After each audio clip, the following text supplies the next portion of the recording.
खमा गणेशम, कैसे हैं आप सब लोग। आई होप आप सब लोग अच्छे होंगे। मैं भी एकदम बढ़िया हूँ और मेरे एक और नए व्लॉग में आपका स्वागत है। मैं कल ही वाला व्लॉग जो है वो कंटिन्यू कर रही हूँ क्योंकि कल बहुत लंबा हो गया था वीडियो, तो मैंने सोचा कि मैं इसी को कंटिन्यू रख दूँगी। तो मैंने उसको छोड़ दिया था बीच में और उसमें बहुत सारी चीज़ें थी जो मैंने आपको नहीं बताई थी। फिर मैं घर आ गई थी, फिर चौथ का व्रत था तो दाल बाटी चूरमा बनाना था। तो आधा काम तो क्योंकि मैं लेट थी तो मम्मी औरों ने कर लिया था। फिर मुझे बाटी सेकनी थी और सबको जमाना था और बर्तन वगैरह जो नॉर्मल सब करते हैं वही सब चीज़ें। और ये दूध माइसा ने डाला था क्योंकि उनके, मैंने ऑलरेडी बताया, डेयरी फार्म है तो उन्होंने दूध डाला था, दही डाला था। और जो सूट दिए थे मुझे वो मैं आपको इसी वीडियो में लास्ट तक दिखा दूँगी। मतलब वो सिला के मैं आपको बाद में दिखाऊँगी, लेकिन फ़िलहाल मुझे जैसे दिए हैं मैं वो दिखा दूँगी। बहुत सुंदर है सूट, वो दिखाऊंगी आपको। लेकिन जब हम आए थे उसके बाद में चौथ का व्रत का चांद तो शायद 10:30 बजे तक दिखा था। उससे पहले मामूसा की तबीयत थोड़ी सी ज़्यादा ख़राब हो गई थी, मतलब उनको फ़ीवर बहुत ज़्यादा हाई हो गया था तो उनको हॉस्पिटल लेकर गए थे। तो खाना तो सबने ऐसे ही खाया, फिर सब हॉस्पिटल चले गए, पापा जी, मम्मी और आपके बना। और उनको जब लेकर गए थे तो डॉक्टर ने बोला था कि एडमिट करवा दो आप, क्योंकि उनको ऑक्सीजन सांस लेने में दिक्कत हो रही थी थोड़ी बहुत और फ़ीवर बहुत ज़्यादा था। उससे पहले उनको क्या बीटरूट का और अनार का जूस दिया था तो उसकी उनको वॉमिट हो गई। तो सब लोग डर गए थे, सोचा कि खून की उल्टियाँ हो रही है, तो इसलिए उनको हॉस्पिटल लेकर गए। लेकिन डॉक्टर ने बोला था कि उनको, मतलब उनको 25 डेज़ हो गए हैं, वो एक ही जगह सो रहे हैं। मतलब उनके पैर हिलते हैं, आँखें हिलती है, लेकिन उनको होश नहीं आ रहा है अभी। तो डॉक्टर ने बोला था वो सीधे सोते हैं तो उनके पीछे बैक साइड पर घाव हो गया थोड़ा, तो उसकी वजह से उनको बुखार आ रहा है, क्योंकि उनको दर्द होता है उसकी वजह से उनको बुखार आती रहती है ज़्यादा। तो और सांस लेने में तो इसलिए है क्योंकि उनको लिक्विड जा रहा है, सॉलिड कुछ जा रही नहीं है, तो लिक्विड में दूध वगैरह तो इनसे तो कफ बनता है, तो उसकी वजह से उनको सांस लेने में दिक्कत हो रही थी। फिर उनको वहाँ पे एडमिट करवाया था तो सब लोग तो वहाँ थे। और फिर मैं, ये सुबह का है कि सुबह सब काम कर रही थी, मैं टिफ़िन गया था वहाँ पे नाश्ते का। और फिर जैसे रात को मम्मी और पापा जी थे तो अभी आपके बना और मामी से चले जाएंगे दिन में वहाँ रहने के लिए, तो इसीलिए फिर मैं ये झाड़ू पोछे कर रही थी क्योंकि रोज़ का यही काम होता है। अब मैं अलग अलग कंटेंट तो मैं नॉर्मली जो शूट करती हूँ, मैं बस घर में कुक करती हूँ वही दिखाऊंगी आपको। मैं बाकी घर वालों को नहीं लेती। आई नो आप लोग बोलते हो कि सबको व्लॉग में लिया करो, लेकिन मैं नहीं ले सकती। आई होप आप समझेंगे कि सबकी अपनी प्राइवेसी होती है, मैं किसी को हैम्पर नहीं करूँगी। वो अगर खुद वीडियो में आना चाहेंगे तो कोई बात नहीं, फिर मैं लूँगी ज़रूर, लेकिन वो फ़िलहाल नहीं है, वो कैजुअल्स में रहते हैं, जैसे भी अपने घर में रहते हैं सब वैसे ही रह रहे हैं, तो मैं नहीं ले सकती उनको। और आपके बना को पसंद नहीं है, वो कंफर्टेबल ही नहीं है, तो मैं उनको भी नहीं लेती। उनको मैंने 1-2 बार बोला और 1-2 बार क्लिप्स आई उनकी, तो फिर उन्होंने मुझसे डिलीट करवा दी कि आप अभी इनको हटा दो। तो फिर मैं उनको फ़ोर्स नहीं करती, इट्स ओके, वो उनकी मर्ज़ी है। फिर बस यही सारे घर के काम कर रही थी। और मैं ऐसे तो पर्टिकुलर आपको होम टूर नहीं दे सकती क्योंकि सब लोग होते हैं, बहुत लोग आते रहते हैं जाते रहते हैं, पर मैं नॉर्मली जैसे मैं काम कर रही हूँ तो मैं वैसे दिखा दूँगी आपको कि हमारा घर कैसा है नॉर्मली। जैसे काम करते करते आपको थोड़ा बहुत दिखाती रहूँगी। तो ये किचन है हमारी। फर्नीचर का काम अभी नहीं हुआ है क्योंकि उसका काम के लिए बहुत टाइम देना होता है कि आपके वहाँ पे कोई रहना चाहिए, उसका ध्यान रखना चाहिए। या मम्मी पापा जी होते हैं आपके बना, थोड़े से दिन आते हैं तो उसमें नहीं होता, क्योंकि अब थोड़े से दिन आते हैं उसमें भी कोई ना कोई घर के काम होते हैं। पिछले साल आए थे तो फिर छत की जो घिसाई थी वो करवाई थी। फिर ऐसे दिवाली होली होते हैं तो कई काम रहते हैं। और ये देखें, ये किचन के अंदर स्टोर है छोटा सा, जहाँ पे सारी ग्रोसरी वगैरह रखी जाती है। ये किचन के जस्ट साइड में हमारा मंदिर है। अब मैं सफाई करती जा रही थी तो मैंने सोचा मैं साथ साथ आपको दिखा देती हूँ, क्योंकि फिर मुझे बार बार टाइम नहीं मिलता है कि मैं पूरा घर का वीडियो शूट करूँ। और फिर बच्चे हैं, ननद भाई साहब और उनके, तो फिर वो वापस घर, तो बच्चों वाला तो ऐसे हो जाता है कि थोड़ी सी देर में सफाई की भी वापस ख़राब हो जाती है, तो फिर मैं वो वापस उस टाइम नहीं दिखा पाऊँगी। तो फ़िलहाल मैं सफाई भी करती जा रही थी और मैं छोटी छोटी वीडियोज़ भी लेकर जा रही थी।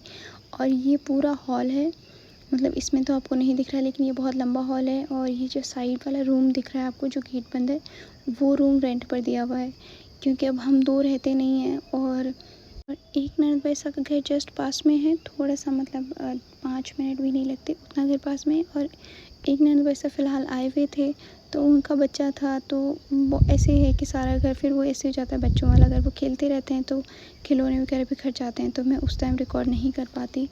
और वो ऊपर बक्सा रखा हुआ है तो वो शादी का है, उसमें जितना भी एक्स्ट्रा सामान होता है वो रख दो, उसके ऊपर कुछ सामान रखा हुआ है और यही सारी चीज़ें। तो ये पूरा हॉल है और बहुत सारी चीज़ें हैं ऐसे कि लाइफ में, फैमिली में सब कुछ ऐसा चल रहा है, वैसा चल रहा है। तो देखो मैं बताती हूँ आपको, हर घर में फैमिली इश्यूज़ होते हैं, हर घर में फैमिली पॉलिटिक्स होती है।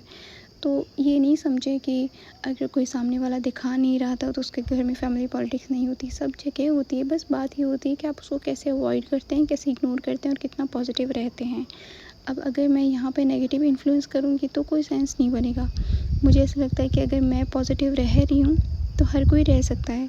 सबके साथ इश्यूज़ होते हैं सबकी फैमिली में, और होनी भी चाहिए। देखिए, अगर फैमिली क्लैशेस होंगे तो आपको दूसरों के ओपिनियन पता चलेंगे। अब ऐसे कि हर जगह तो खुशियाँ नहीं होती, और होनी भी नहीं चाहिए, क्योंकि फिर अगर आपको ज़्यादा खुशियाँ मिल जाएगी तो आपको दुःख का पता नहीं चलेगा। तो इसलिए सब जगह होते हैं यार, सभी जगह। बस मैं चाहती हूँ कि आप किसी पे डिपेंडेंट नहीं रहें, आप अपने आप खुश रहना सीखिए। देखो, कोई आपके साथ जब आपकी तबीयत ख़राब होएगी या आपके साथ कुछ भी होएगा तो कोई भी नहीं होएगा। ना आपके पेरेंट्स होते हैं, ना आपके इन-लॉज़ होते हैं, ना आपका भाई, ना आपके पति, कोई भी नहीं होता। सिर्फ़ आपके साथ आप खुद होते हो।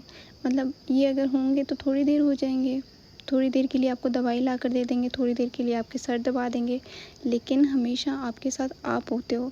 तो ये तो सोचो ही मत कि लाइफ में आपके साथ हमेशा कोई रहेगा या फिर पॉजिटिव ही रहेगा सब कुछ, नेगेटिव भी होता है। ये देखें, ये गेस्ट रूम है हमारा, मैं सफाई कर रही थी, झाड़ू तो यहीं रख दिया मैंने, लेकिन फर्नीचर वगैरह नहीं हुआ है। किसी दिन आपको अच्छा सा होम टूर दूँगी जब हम कभी फर्नीचर करवा लेंगे तब। फ़िलहाल जैसे है मैं वैसे ही आपको दिखा दे रही हूँ। ये देखें, ये हॉल है इतना बड़ा, और ये घड़ा रख रखा है बीच में मम्मी ने, क्योंकि किचन में ऑलरेडी बहुत भीड़ हो गई थी तो और इधर रूम ठंडा रहता है। और ये हमारा रूम है जहाँ पे हम नहीं रहते हैं, तो मम्मी पापा जी और होते हैं तो वो रह जाते हैं। तो एक ये रूम है, एक गेस्ट रूम था, और ऊपर की छत मैंने आपको ऑलरेडी दिखा दी है। और छत से बीच में एक स्टोर बना हुआ है स्टोरेज रूम के लिए, तो वो है। ये देखिए, यहाँ मम्मी सिलाई मशीन और ये सब रख रखे हैं आपने। और ये हमारा रूम और ये खिड़की है। फिर मैं ये खाना बना रही थी, तो ये सब्ज़ी आप बताना राजस्थान की कौन सी है जो घास होती है। मेनली ये घास ही होती है जो झाड़ियों में लगती है, और राजस्थान वाले शायद बता देंगे, लेकिन जो अभी की जनरेशन है उनको नहीं पता होता है। बहुत सारे लोगों को नहीं पता होता कि ये कौन सी सब्ज़ी है। नाम मुझे ज़रूर बताना, बहुत फेमस है, लोग बहुत चाव से खाते हैं ये सब्ज़ी। और तो मैं उसके अलावा आपको बता रही थी कि अकेले खुश रहो।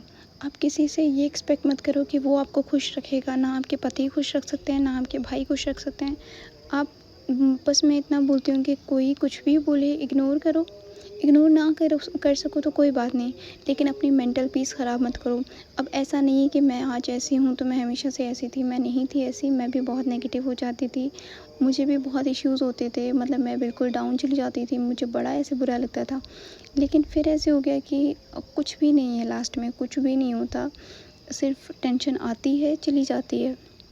आप जितनी ज़्यादा टेंशन लोगे उतनी मेंटल हेल्थ ख़राब करोगे, और किसी को फ़र्क नहीं पड़ेगा कि आपकी मेंटल हेल्थ कितनी ख़राब हो रही है और आप कैसे हो, आपकी तबीयत कैसी है, किसी को कोई फ़र्क नहीं पड़ेगा, दूर दूर तक नहीं। तो अपनी मेंटल हेल्थ का खुद ध्यान रखो। मतलब बहुत बार ऐसे होता है कि मैं यहाँ पे होती हूँ, मैं अकेली भी होती हूँ, तो मुझे ऐसे ये नहीं होता कि मुझसे कोई आके बात करेगा तो ही मैं खुश होंगी या तभी मैं बात करूँगी। मैं अकेली खिड़की में बैठी बैठी भी देखती रहती हूँ, मैं बहुत खुश रहती हूँ। मुझे ऐसे है कि कोई बात नहीं, आपको किसी से एक्सपेक्ट नहीं करना है, कोई ज़रूरी नहीं। अगर आप किसी से एक्सपेक्ट करने लग जाते हो तो बहुत डिसअपॉइंट होते हो जब आपको वो चीज़ नहीं मिलती होती, ठीक है। तो हमेशा ऐसे सोचो कि कोई भी नहीं होता और सब होते भी हैं। वो सब तब होते हैं जब आपकी उनको ज़रूरत होती है, लेकिन तब नहीं होते जब आपको उनकी ज़रूरत होती है। तो आप अपनी ज़रूरत खुद बनो, और हमेशा अपने लिए स्टैंड लो, और हमेशा अपने साथ खुश रहो। ये मत सोचो कि यार मैं तो बिज़ी नहीं रहती, यार मेरे पास तो काम नहीं है, यार मैं तो ये ऐसे वैसे। कुछ भी नहीं, आप अकेले बैठ के खुद से बातें कर लो। अगर खुद खुश रहना सीख जाओगे तो कोई भी आपको दुखी नहीं कर पाएगा, क्योंकि बहुत सारी चीज़ें होती हैं, बहुत लोग होते हैं, कुछ भी बोल जाते हैं।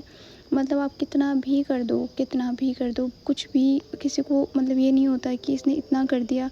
अगर आपकी तबीयत ख़राब होगी तो आपको ये नहीं दिखेगा कि ये इतना कर रही है। तो वो सब छोड़िए, कोई भी आपके लिए नहीं होता है, सब टाइम टाइम की और ज़रूरत के लिए होते हैं। तो अपने लिए हमेशा खुश रहो। अगर कोई भी कुछ भी बोलता है तो उससे आर्ग्यूमेंट करने की बजाय आप ये बोलें कि प्लीज़ माइंड योर लैंग्वेज। और अगर आप शांति से बात करना चाहते हैं तो हम बात करते हैं, अदरवाइज़ ना करें। और बिल्कुल लाउड एंड क्लियर ना बोलना सीखें किसी भी चीज़ के लिए। अगर ना तो मतलब लाउड एंड क्लियर ना। तो वो सब चीज़ें अगर आप करना सीख जाओगे तो आप खुश रहना सीख जाओगे, क्योंकि लोग आपसे एक्सपेक्ट करते रहते हैं, फिर आप उनकी एक्सपेक्टेशंस को पूरा करते रहते हैं, तो और वो नहीं होती तो आप भी डिसअपॉइंट होते हो, वो सामने वाला भी आपको बोलता है तब भी आपको बुरा लगता है। तो ये सब तो करना बंद कर दो कि ठीक है, आर्ग्यूमेंट करो, आर्ग्यूमेंट भी करो, लेकिन वहाँ जहाँ आपको लगता है कि इसका कोई सल्यूशन निकलेगा या इसका कोई अच्छा रिज़ल्ट निकलेगा। अब आर्ग्यूमेंट करोगे सिर्फ ज़िद करके अपना मेंटल पीस ख़राब करोगे, क्योंकि देखो आप जहाँ पे ससुराल में, पीहर में, जहाँ भी अगर आप आर्ग्यूमेंट करोगे, आपको पता है कि वहाँ सब आपसे बड़े हैं। आप आर्ग्यूमेंट करोगे भी तो आप बुरे ही बन जाओगे पहली बात तो वो आपकी बात को नहीं समझेंगे। मुझे ऐसा लगता है कि डिबेट करना इज़ ओके, लेकिन आर्ग्यूमेंट करना तो कोई सेंस ही नहीं बनता जहाँ ज़रूरत ना हो। हाँ, जहाँ आपका उसका कोई सल्यूशन निकलता हो कि यहाँ आर्ग्यूमेंट करने से, जैसे अगर आप किसी के लिए लड़ते हो या अपने लिए स्टैंड लेने के लिए लड़ते हो, तो वो तो एक चीज़ होती है कि चलो कोई बात नहीं, इससे आपका सल्यूशन निकलेगा या फिर इससे किसी को बात समझ आएगी। लेकिन जब आपको पता है कि आप कितनी भी कोशिश कर लो यहाँ बात समझनी ही नहीं है किसी को, तो वहाँ कुछ नहीं होना। तो इसलिए वो सब चीज़ें तो करना बंद कर दो। आपसे जितना काम होता है करो, बाकी छोड़ दो, अपने आप खुश रहो। मतलब मैंने खुद ने खुश रहना सीखा है कि आप अपने आप को कैसे सैटिस्फाई रख सकते हो। अब ज़रूरी नहीं है आपको, अगर मैं दिखाती नहीं हूँ तो कुछ होता नहीं है, बहुत सारी चीज़ें ऊपर नीचे भी होती है, लेकिन ओके, ठीक है, चल जाता है कि आप अगर मेंटल पीस ख़राब नहीं करना चाहते, आर्ग्यूमेंट नहीं करना चाहते, तो सब चीज़ें छोड़ दो, खुश रहो। और ऐसा भी नहीं है कि हर कोई बुरा है, सब बहुत अच्छे भी हैं, बस कुछ चीज़ें हैं तो ओपिनियन क्लैशेस हो जाते हैं तो हो जाते हैं। वो अपनी पीहर में भी होते हैं, ससुराल में भी होते हैं, फ्रेंड सर्कल में भी होते हैं, तो वो तो ओके है। तो लाइफ में हर चीज़ के पॉजिटिव और नेगेटिव एस्पेक्ट्स दोनों होते हैं, तो और हर चीज़ को एंजॉय करना सीखें। मतलब हर चीज़ में कमियां ना निकालें कि हाँ ये हो सकता है, सब जगह इश्यूज़ होते हैं लेकिन एडजस्ट करना होता है। ये देखें, उसके बाद मैं काम कर तो लिया था, लेकिन मैं 1 डेढ़ बज गई थी और मैं इतना थक गई थी सुबह से, क्योंकि मेरे को काम करने से तो कोई भी इशू नहीं है, मुझे कोई दिक्कत नहीं होती, मुझे बड़ा पसंद है क्योंकि मैं बिज़ी रखती हूँ खुद को, तो मैं कर लेती हूँ। लेकिन बस मेरे अंगूठे दुखने लग जाते हैं पैरों के चलते चलते। तो फिर मैं थोड़ी सी देर काम, रूम तो फैला हुआ था, मतलब मैंने साफ़ सफाई कर दी थी, लेकिन मैंने कल कुछ बेड से कपड़े निकाले थे आपके बना के लिए, तो अपने लिए भी निकाल दिए थे, और वो आधे कपड़े बाहर आ गए, आधे कपड़े अंदर रह गए, तो मैं उन्हीं को वापस समेट के अंदर रख रही थी। कल की वीडियो में मैं आपको दिखाऊंगी मेरे बेड में, जब मैंने बेड की सफाई करी थी तो उसमें 1-2 चीज़ निकली थी, वो मैं आपको ज़रूर दिखाऊंगी। मैंने उनमें बहुत मेहनत करी है, हालांकि वो इनकम्प्लीट है, लेकिन वो पता नहीं मैं दिखा पाऊँगी नहीं दिखा पाऊँगी, लेकिन मैं दिखाऊँगी ज़रूर, कल की वीडियो में नहीं तो अगले वीडियो में ज़रूर दिखाऊँगी। वो उसके लिए आप ज़रूर वेट करना। और मैं अपनी पोशाक भी दिखाऊँगी, हालांकि आधी पोशाक यहाँ है, आधी कानपुर रखी हुई है, तो उनका कलेक्शन मैं भी दिखाऊँगी। और बहुत सारे लोग बोलते हैं मेरी ज्वेलरी का, तो ज्वेलरी मैं यहाँ नहीं दिखा सकती क्योंकि मेरी ज्वेलरी यहाँ नहीं है। अब इतनी ज्वेलरी मैं घर पे तो नहीं रखूँगी, और नहीं रखते हैं फैमिली वाले, सबके ज़्यादातर सब बैंक में रखते हैं, तो वो बैंक में रखी हुई है, कभी लाना हुआ घर पे तो मैं उसकी वीडियो बना के ज़रूर आपको दिखा दूँगी। फ़िलहाल नहीं थी तो मैं नहीं दिखा पाऊँगी। ये कपड़े सारे समेट रही थी क्योंकि मुझे वहाँ लेकर भी जाने थे कानपुर, क्योंकि ऐसा था कि जब हम कानपुर अभी थे कुछ महीने पहले, तो ऐसे था कि पोस्टिंग आने वाली है, तो मैंने ज़्यादातर सारे कपड़े ला के यहाँ रख दिए थे जब हम पिछली बार यहाँ आए थे। तो वहाँ पे बहुत कम कपड़े थे, जितने भी थे मतलब मैं रेगुलर बस वही 4-5 ड्रेस रिपीट कर रही थी। तो फिर यहाँ से मेरे को कपड़े लेकर जाने थे, तो मैं आधे निकाल रही थी, आधे शायद मैं बाद में बेड से निकालूंगी, लेकिन ये बाहर बिखरे हुए रखे थे, तो मैं सोचा इनको समेट देती हूँ, क्योंकि मम्मी जी और सब आते हैं अंदर तो अच्छा नहीं लगता कि कपड़े कैसे बिखेरे हुए रखे हैं। तो फिर बस यही सारी समेट रही थी, और अभी तो 1-1:30 बज रहे थे ऑलमोस्ट। अब मैंने बिंदी और ये सब भी नहीं लगाई थी, क्योंकि मैं नहा के पूजा करती हूँ, फिर वही टिफ़िन वगैरह जाने लग जाते हैं, तो फिर सब में लग जाती है, तो और फिर मुझे बाल वगैरह चोटी बनाने में थोड़ा टाइम तो लगता है, तो मुझे ऐसे होता है कि मैं फुर्सत से आराम से बैठ के खुद को टाइम दूँगी तब बनाऊँगी। तो इस टाइम तो मुझे नहीं मिला था टाइम, मतलब मैं आई थी और मेरे पैरों में इतना दर्द होने लग गया था, मतलब एक पैर में पता नहीं कैसे रील चलती रहती है, और फिर मेरे अंगूठे चलने फिरने से दुखते रहते हैं। तो फिर मैं सोचा मैं थोड़ी देर रेस्ट कर लेती हूँ और फिर करूँगी बाकी सारे काम। तो मैं थोड़ी देर ऐसे लेटी थी, और फिर उसके बाद में मैं ये सब कपड़े समेटने लगी थी, चोटी बनानी थी मुझे, और बेड से भी बहुत सारे कपड़े निकालने थे, क्योंकि घर में बच्चे होते हैं और फिर गेस्ट कोई आने वाला जाने वाला, तो पहली बात तो मुझे दोपहर में वैसे ही नींद नहीं आती, लेकिन फिर भी अगर थोड़ी सी देर रेस्ट करो तो फिर वो उसी में निकल जाता है कि या तो कोई आ जाता है तो उठो बैठो, तो फिर वो इसीलिए तो इतना ज़्यादा रेस्ट तो नहीं हो पाता।